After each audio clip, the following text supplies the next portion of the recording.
Strathclyde. The debut collection, The Lunar Erratum, is out now with Dostoevsky Wannabe. Please welcome Maria.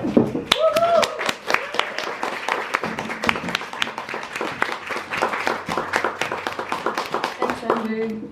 Perfect height. Okay, before I begin, I just wanted to say thank you for having me and to make an impassioned plea to buy books so that I don't have to carry them back to Glasgow. That would be very kind of you. So I'm going to start with a poem from Not in the Mood, which was a strike zine themed around Doja Cat and put together for one of the many recent iterations of the UC strike. This one is inspired by Doja Cat's cow song. It's called I'm Too Smooth, brackets cow poem. And it has an epigraph. I hope cows have dreams, Nikki Walschlager. One day the university will be a farm, but not how you think. I mean, these cows are unionized, living hand to mouth on open access pastures, and they won't eat cheap ass grass or listen to anything but jazz, especially not farmers. These cows are doing pseudo-scientific erotic resistance, living the bovine fantasy of kissing not grass, but this special stuff we don't know the name of yet. These cows will walk out of the environment we made for them in cardboard nature and make their jazzy demands improvised by the rhythms of the day. Get out my hay, to the chorus of cowslips and lapwings. Their brain a shy meme, the singularity, feasting on globe flower and melancholy thistle. These cows on the farm are so intelligent, but right now exist only in our mook of warm dreams about milky enrollment, salad days, good pensions.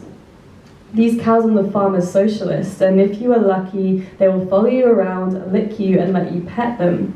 Their working conditions are our habitats for existing. These cows encourage the growth of perennial grasses and clover by sassing around with their generous sex and jazz, talk of circular economies and windfall taxes on the rich man of oil. Like the song by Animal Collective, these cows are all, I'm afraid to forget the smell of you lying around in the shit they feed us.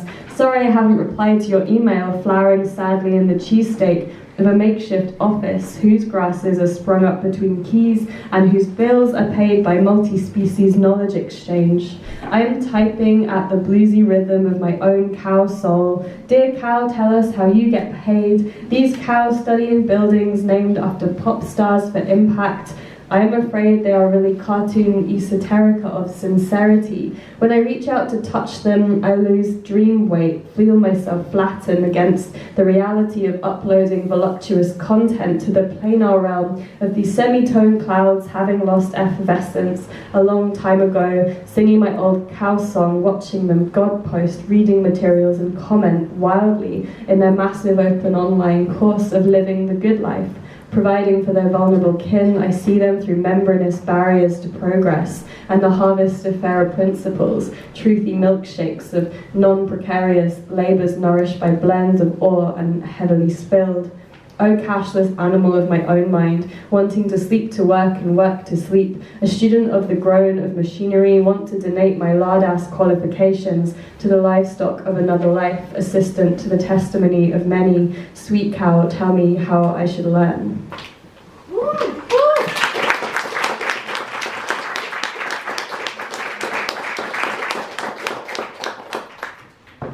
I'm going to read one of many kind of anti-golf course poems.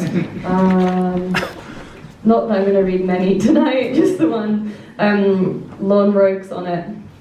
And not to care about the rose garden, turning her magisterial sprinkler was to occupy fragrant disregard, demand portable forest diuretic, releasing blue waters for water's sake and the tax return of the touch me not, this close to formerly known as corn crate crying in acid soil with oranges, we petal up speedy law for mowing our wasted autumnal continuum, the billions suburbia spends on trivial forte of what doesn't need trimming, you could plant the end to hunger in grass, or so abolish golf courses, worst of all.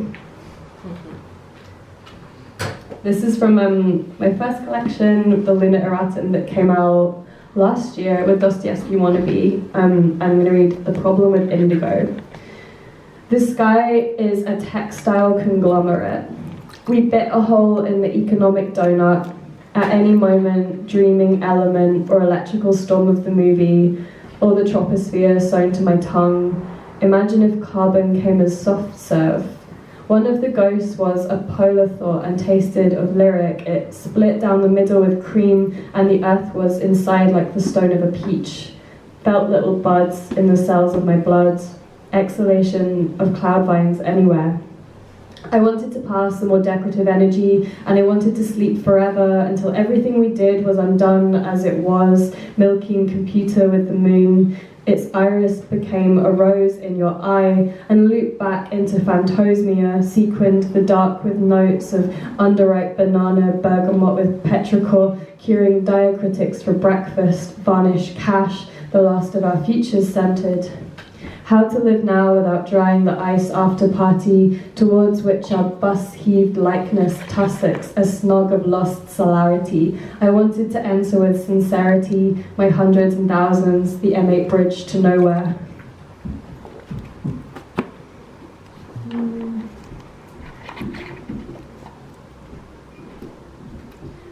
So one more from this. Tiger, tiger. The sheep here are fake and belong to what forsaken windsock is in no time to edit the series of instinct, more or less modern than modernist specialities, cinders, juice joyce, brand of coke. We huffed our way to the reading. You brought me a crook for $9.99, stately, and gave me a coat. It was shilling. I stood on top of the hill and read new poetry of Blakean mainstream, a laminate lamb in what is called Anglophone practice. This sick, roseate heart. The crowd of my grasses singing, each of them fake chewed by vocal fry Texwell and blue-faced Leicester. On earth as it is in churches, the light is sweet. It is stained with avant-garde caramel. I wore white linen as in capital. I was hypothetically twice as valuable. Okay, I'm going to finish on...